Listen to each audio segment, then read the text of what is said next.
노년기에 접어든 여성들에게 있어서 머리카락의 변화는 매우 민감하고도 심각한 문제입니다. 젊은 시절엔 풍성했던 모발이 점점 가늘어지고 정수리나 가르마가 비어 보이고 머리를 감거나 빗을 때마다 손에 엉키는 머리카락의 양이 늘어나면서 스스로 위축되고 자신감을 잃는 분들이 많습니다. 탈모는 단순히 외모 문제에 그치지 않습니다.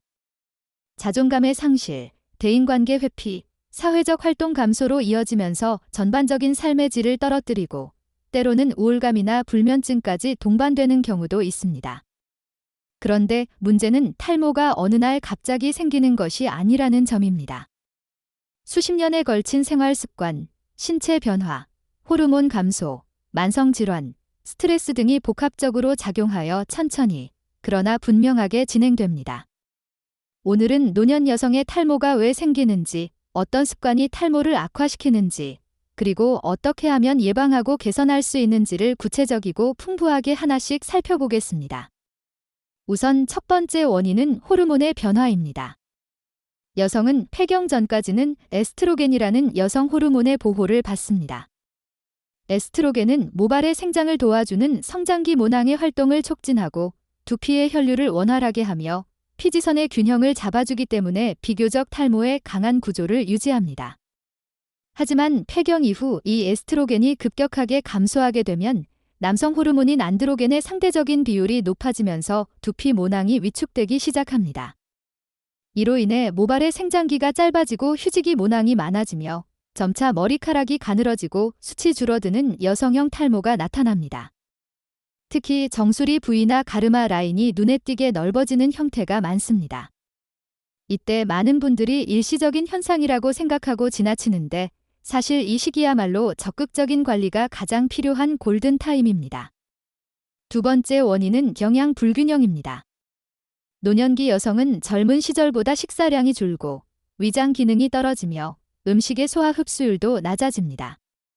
특히 단백질, 철분, 아연, 비오틴, 셀레늄, 비타민 D 같은 모발 성장에 필수적인 영양소들이 부족해지기 쉽습니다. 단백질은 케라틴이라는 모발의 주성분을 구성하는 핵심 물질이며 철분은 모낭으로 산소를 공급하는 데 필요합니다. 아연과 비오틴은 모낭의 세포 재생을 돕고 탈모를 억제하는 작용이 있으며 비타민 D는 면역 조절과 염증 억제에 관여해 두피 건강을 유지합니다. 그런데 현실적으로 이 모든 영양소를 몇 끼 식사에서 고르게 섭취하는 것은 매우 어렵습니다. 다이어트, 편식, 씹기 어려운 식감으로 인한 식품 기피, 조리의 불편함 등은 식단의 영양 밀도를 떨어뜨리는 주요 원인입니다. 세 번째는 만성질환과 약물입니다. 고혈압, 당뇨, 갑상선 질환, 류마티스 관절염, 빈혈 등은 나이가 들수록 여성에게 흔하게 나타나는 질환들입니다.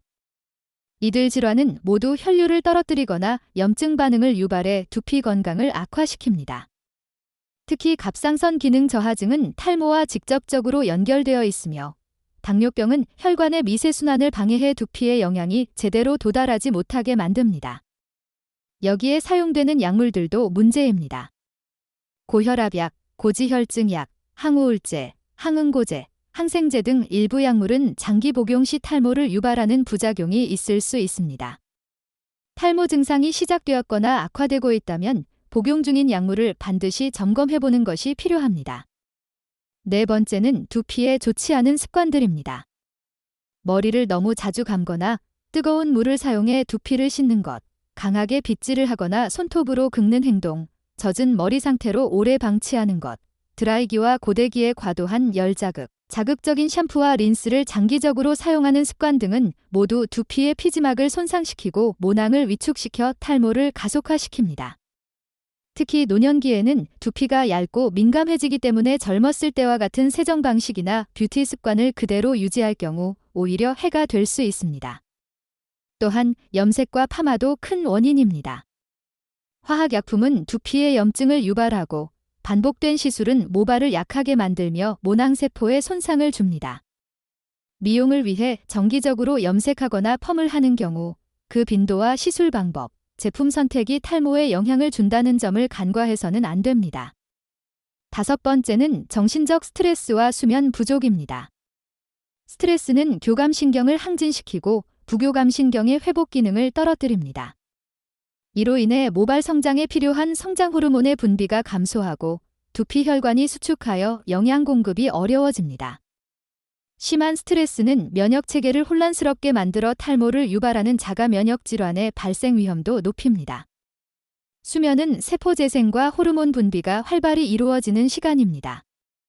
하지만 나이가 들수록 수면의 질이 낮아지고 깊은 잠을 이루지 못하는 경우가 많아 결국 탈모 회복 기회를 놓치게 됩니다. 특히 밤 11시에서 새벽 3시 사이의 수면은 탈모 방지에 매우 중요한데 이 시간에 깨어 있거나 불규칙한 수면 습관이 있는 경우 탈모는 점점 악화됩니다.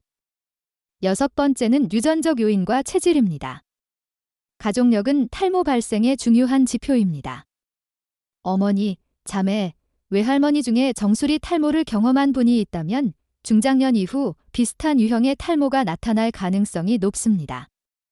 또한 한의학적으로는 혈어, 혈열, 담음 체질일 경우 두피의 혈류가 원활하지 않거나 체내 독소와 열이 몰려 탈모를 유발할 수 있다고 봅니다. 특히 상열감이 있고 가슴이 답답하며 얼굴이 붉고 손발에 열이 자주 나는 사람은 체질적으로 탈모에 취약할 수 있습니다.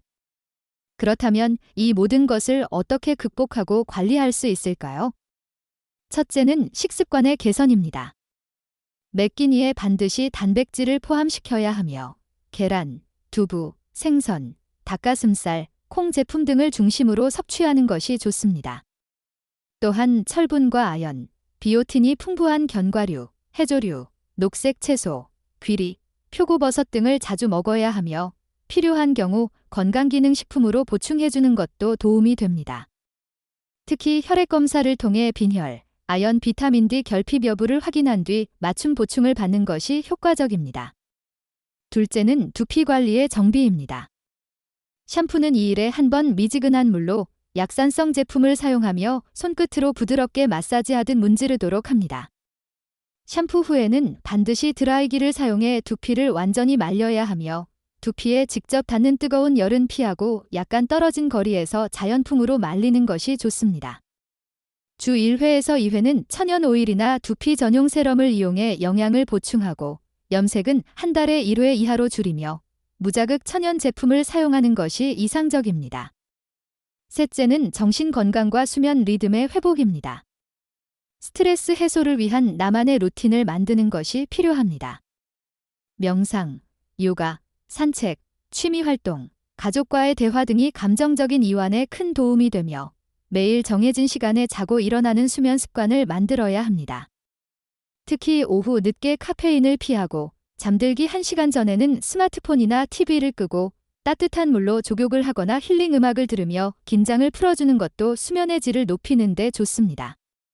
넷째는 의학적 진단과 치료의 활용입니다. 탈모가 지속되거나 빠르게 진행되는 경우 피부과 전문의를 찾아 두피 상태와 호르몬, 영양 상태 등을 진단받는 것이 필요합니다. 미녹시딜 같은 외용제는 여성 탈모에 FDA에서 승인된 치료제로 일정 기간 이상 사용해야 효과를 볼 수 있으며 비침습적 치료로는 레이저 두피 치료, 자가혈 혈장 주사, 두피 메조테라피 등이 있으며 최근에는 탈모 억제 성분을 함유한 천연 제품들도 많이 활용되고 있습니다. 다섯째는 생활 전반의 균형을 맞추는 것입니다. 탈모는 단지 머리카락의 문제가 아니라 신체의 균형이 깨졌다는 하나의 신호입니다. 규칙적인 생활, 균형 잡힌 식사, 충분한 수면, 정서적 안정, 스트레스 조절, 꾸준한 두피 관리가 모두 합쳐져야 탈모는 비로소 억제되고 회복의 길로 나아갈 수 있습니다. 노년 여성의 탈모는 자연스러운 변화이지만 결코 포기할 대상이 아닙니다. 내 몸과 마음의 변화를 섬세하게 인지하고 맞춤형 관리와 치료를 실천한다면 지금 이 순간부터 탈모의 속도를 늦추고 모발의 건강을 되찾을 수 있습니다. 내 머리카락은 내 삶의 자신감이며 나이와 상관없이 아름다움을 지키고 싶은 모든 여성의 권리입니다. 오늘부터라도 식습관, 수면, 스트레스, 두피 관리, 병원 진료 중 한 가지라도 실천해 보세요. 그 한 걸음이 나의 삶 전체를 바꾸는 시작이 될 수 있습니다.